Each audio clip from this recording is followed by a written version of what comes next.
let's do a final one more Elizabeth Warren thing. This was important. Emma Vigeland's going to be the guest on the show next week, actually. And I want to just say, like, clearly, like, Emma and I have, probably some disagreements about Elizabeth Warren, but, like, first of all, grow up in general. And I'm sure there's like none of you because you're patrons, but if somebody's watching this later, like, do not tweet me some whiny bullshit because Emma's going to be on the show because she likes Elizabeth Warren. Like, it's ridiculous. It's childish. It's not strategic. And incidentally, she's incredibly smart and a really good reporter. And look who she just gave a tough question to, who had no capacity to answer this question. And she's doing more work than you are. Without a doubt. Check this out. I asked Senator Elizabeth Warren about her record when it comes to the military budget and foreign policy, which some from the left have criticized her on, I think with legitimate cause. And this was her answer. You have focused a lot on progressive domestic policy. You also voted for a military budget increase in 2017. How does that square with your progressive politics when we're talking about foreign policy? If the question is, do I think we should cut the military budget, the answer is yes. And I'm now on the Senate Armed Services Committee. I've had this fight over and over. But there's another part to it, too. We need to stop the control over our defense budget that's exercised by the giant defense industry. As you know, we now have a Secretary of Defense who spent 7 years as head lobbyist for Raytheon. I asked for some simple conflict of interest rules that he would abide by. For example, not to make decisions that involve Raytheon and Raytheon's bottom line. And he refused. The Republicans confirmed him anyway. But this is what corruption is all about.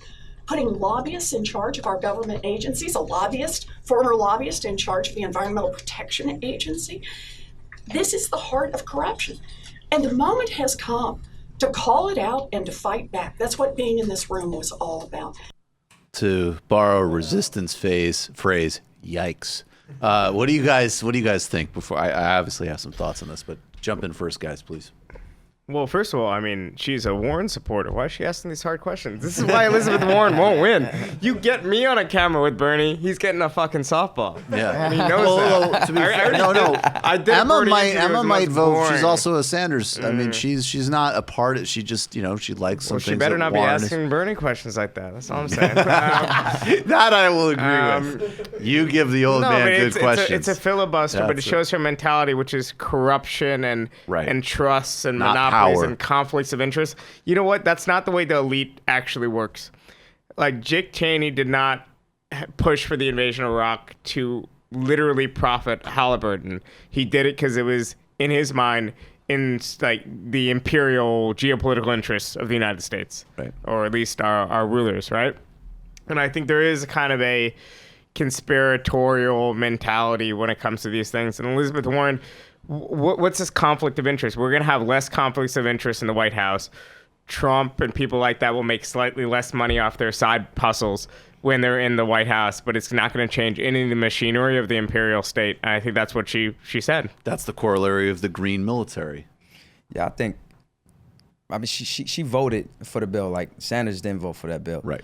For example. So she's stuck between a rock and a hard place. She's literally stuck because she's playing this game where she might be looking for some type of funding or something, or some type of cosign from the establishment when it comes to that. So I feel like that's the only way that she could answer it, but which is a problem because bringing it back to Bernie, whoever is not endorsing them, he takes pride in that. Right.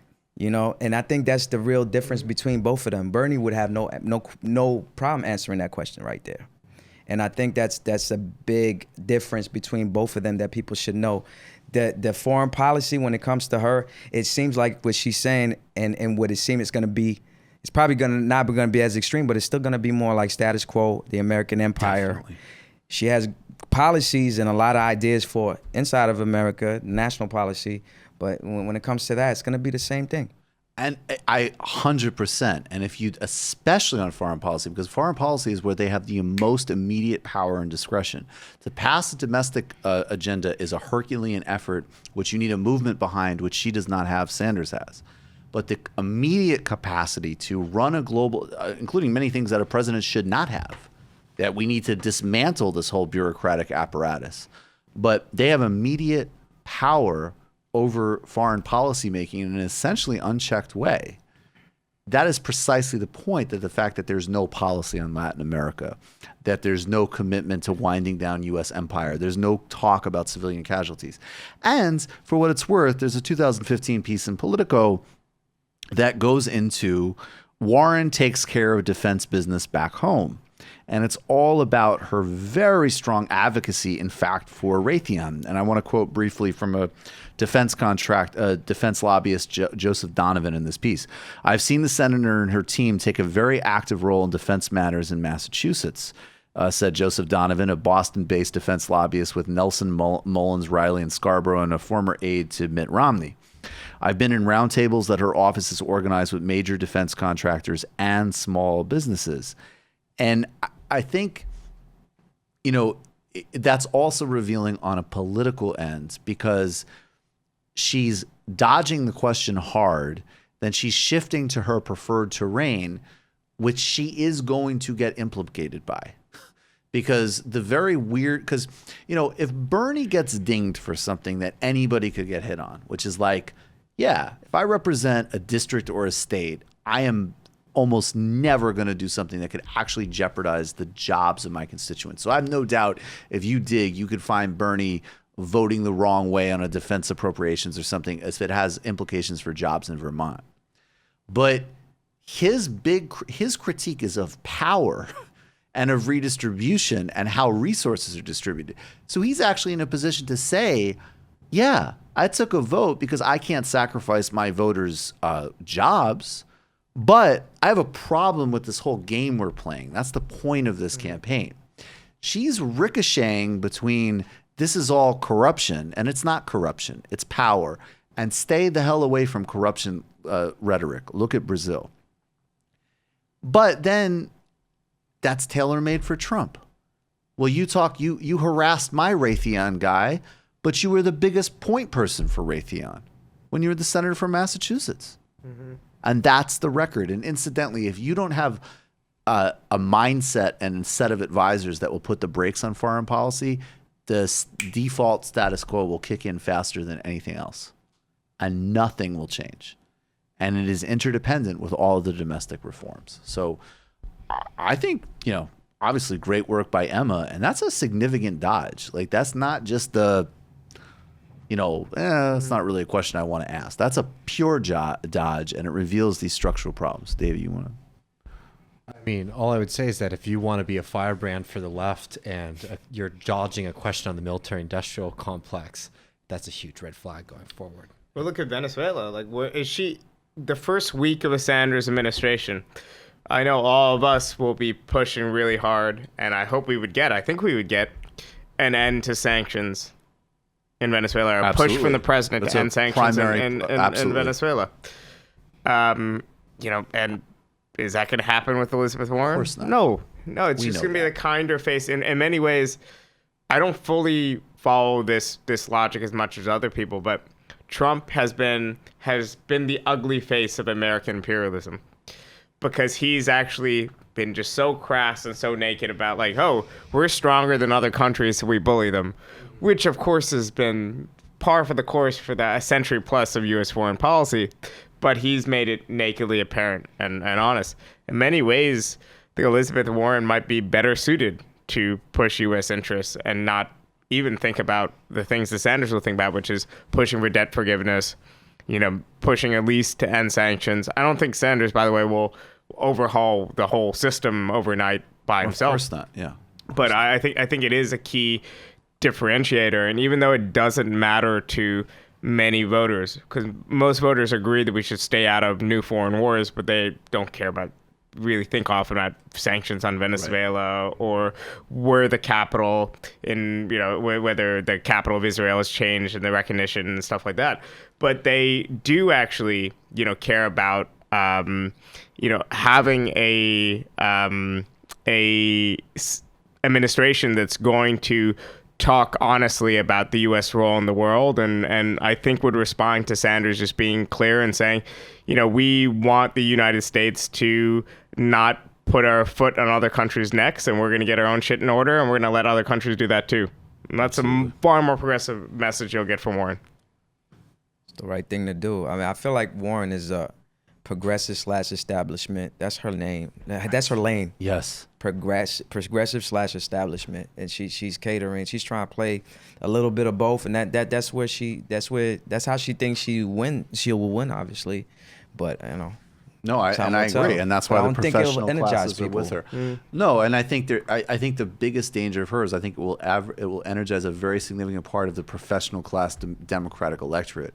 In a general election, it is the precise inverse of the both who you need to flip back in key industrial battleground states and the broad multiracial mass movement that you need to first and foremost defeat Trump, but then actually build a base to take on the crisis we're in this country. And and then of course, as other people have pointed out too, if she does actually manage to get elected, and then all of these structural problems are in place between her and a movement and a stalled agenda, then the corporatists of the Democratic Party will say, see, you had your left-wing either nominee who lost or ineffectual presidency, then we totally throw out the whole project, even though it wasn't the left-wing option. Absolutely. And that's really the big fear that I have, just to take it out for a second, with Warren, or even just like if Bernie is not able to win this nomination, is that we've had Donald Trump, who has been absolutely horrible, but he's really shown a light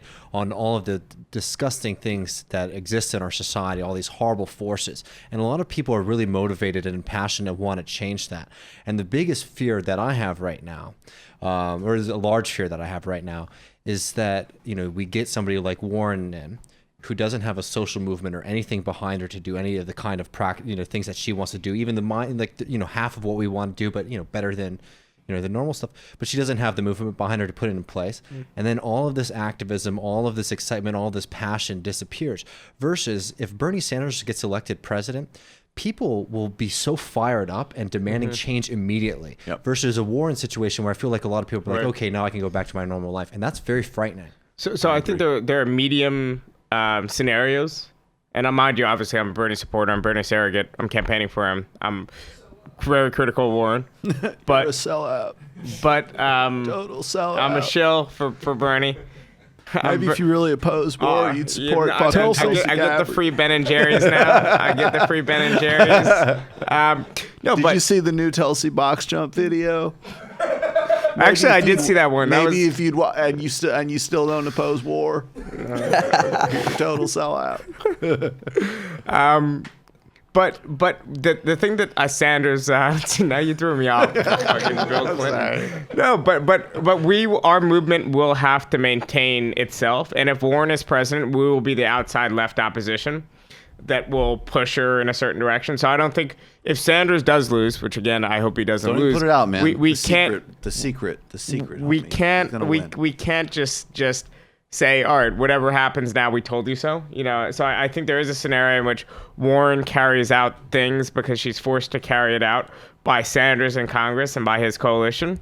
Or there's a scenario where in a divided convention, she's at the top of the ticket, but Sanders is VP or has some role and has Medicare for all as a chief legislative priority because we've, come out of this negotiation with an armed negotiation with some sort of guarantee. Wow, you're saying a whole lot. Let me pick it back off that. It's like, I think this is not the era to be timid. Trump killed that. It's not that. That's the bottom line. I don't mind Warren. I think I think she's a cool person. She has good ideas and stuff. I think she means well even. Yes. So let me make that clear. Definitely. But it's still safe. It's still timid. This is not the era for that. Trump killed that. It's somebody that's gonna garner energy, that's gonna have a movement, that has a clear, consistent message, that is not afraid to ruffle some feathers. And it's like that answer. You're afraid to ruffle some feathers, obviously, and you're not really. You're dancing around the truth. She managed. If she said, even within her frame, which I have a problem with the corruption frame. I think it's a power frame, and maybe that's a synonym for capital. But could you imagine if she even just said, and Trump in his totally dishonest way used this to his advantage, right? Like, I gave people campaign contributions. I know how the system works, right? And she said, yeah, I was a point person for Raytheon because I represented Massachusetts, where they employ people, where they give campaign contributions, and this is exactly what I'm talking about. Like, she could have even done that. That's why Trump won the election, by the way. Yes. That kind of like, yeah, he's a bastard, but he says he's a bastard. Right. It's like that guy in Louisiana, Edwin Edwards, who ran against David Duke, and his slogan was "Vote for the crook, not the Klansman." Right. That's how you win. That's how you win. That's how you win. You just watched a Michael Brooks show video. Subscribe to get them all. Why wouldn't you? Don't be foolish. Click subscribe below and become a patron as well. Patreon.com/TMBS. Thanks, everybody.